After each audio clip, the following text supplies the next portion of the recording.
صنف نازک اپنی خوبصورتی کو بڑھانے کے لیے بہت جتن کرتی ہوئی نظر آتی ہیں۔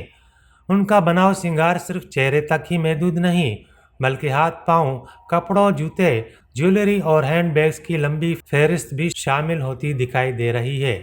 عمدہ اور تزئین و آرائش سے بھرپور ملبوسات کی شوقین خواتین کی دوسری ترجیح جوتوں کا انتخاب ہوتا ہے۔ اس مقصد کے لیے وہ اس معیار کا جوتا خریدنے کی کوشش کرتی ہیں جسے پہن کر وہ نمایاں دکھائی دیں۔ خواتین اپنی شخصیت کو پرکشش بنانے میں کوشاں ہیں، لیکن وہ اس بات سے بے خبر ہیں کہ بناؤ سنگار کی کچھ چیزیں ان کے لیے پریشانی کا بھی سبب بن سکتی ہیں، اور اس میں سب سے زیادہ جسمانی تکلیف کا باعث ہیل والا جوتا ہے۔ جب اپنے دماغ میں یہ بات بٹھا لی جائے کہ ہمیں سب سے نمایاں اور دلکش دکھائی دینا ہے، تو کوئی چیز بھی آپ کو خود ستائشی اور خود نمائی سے نہیں بچا سکتی، چاہے وہ صحت کے لیے کتنی ہی نقصان دہ کیوں نہ ہو۔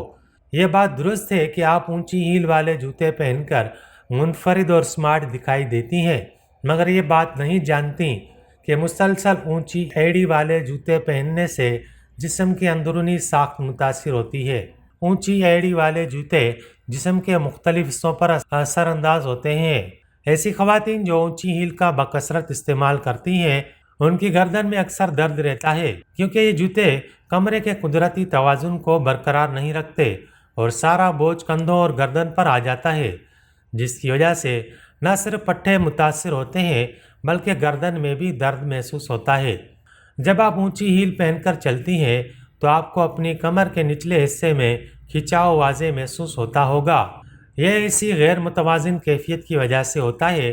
جب بہت زیادہ اونچی ہیل پہن کر چلا جائے تو آپ اپنے توازن کو برقرار رکھنے کے لیے گھٹنوں پر دباؤ ڈالتے ہیں، جس کی وجہ سے گھٹنے کے اندرونی اعضاء کو سخت تکلیف کا سامنا کرنا پڑتا ہے، اور اس کے بعد یہی دباؤ آپ کی پنڈلی کے نچلے حصے کو بھی نقصان پہنچا کر آپ کو شدید جسمانی اذیت سے دوچار بھی کر سکتا ہے۔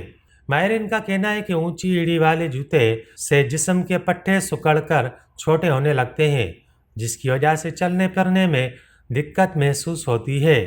پاؤں اور ٹانگوں میں شدید درد محسوس ہوتا ہے۔ ایک سروے کے مطابق تقریباً 40% خواتین اونچی ہیل سے گرنے کی وجہ سے مختلف چوٹوں کا شکار ہوئی ہیں، جس میں موچ آنا، ٹخنے اور پنڈلی کی ہڈی کا فریکچر ہونا شامل ہے۔